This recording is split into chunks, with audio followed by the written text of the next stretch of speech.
এই যে বসুন্ধরা দেখতে পাচ্ছেন না, এর ভিতরে অসংখ্য রাইডিং পাওয়া যায় সকাল থেকে রাত 12টা পর্যন্ত, এবং সারা আপনি যদি 24 ঘন্টায় রাইডিং পাবেন, কারণ এখানের মানুষ সবাই দেখবেন যে আপনার রাইড শেয়ারিং, এবং হলো এখানের যে মানুষজন বসবাস করে তারাও আর কি বাইকে চলে, এবং রাইডিং পদ্ধতি বেছে নেয়।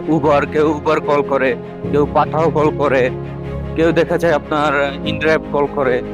আর এখানে 24 ঘন্টায় আপনি সার্ভিস পাবেনই।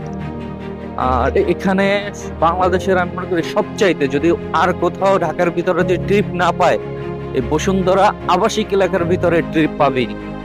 এবং একজন নতুন রাইডার হিসাবে সকালবেলা আমি বলবো, সে যেখান থেকেই যাত্রী নিয়ে আসুক না কেন, সে যদি সকালবেলা এখানে আসে এবং তার অ্যাপস যদি ওপেন করে দেয়, অ্যাপস ছাড়াও সে কল পেয়ে যাবে।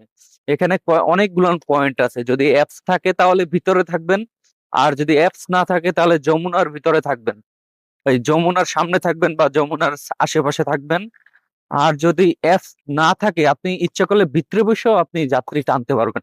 যেমন ভিতরে কোনটা, আপনি ভিতরে অভ্যন্তরীণ যে রুট, এ ব্লক থেকে একদম এম ব্লক, পি ব্লক পর্যন্ত যাত্রী যায়। তারা 50 টাকা, 100 টাকা, 200 টাকা, 150 টাকা, এবং ফরেনাররা কিছু আছে তা আরো বেশিও দেয় খুশি হয়ে। তো আপনি যদি সারাদিন, এখানে অনেক মানুষের জীবন জীবিকা নির্বাহ করে শুধু এই বসুন্ধরার ভিতরে।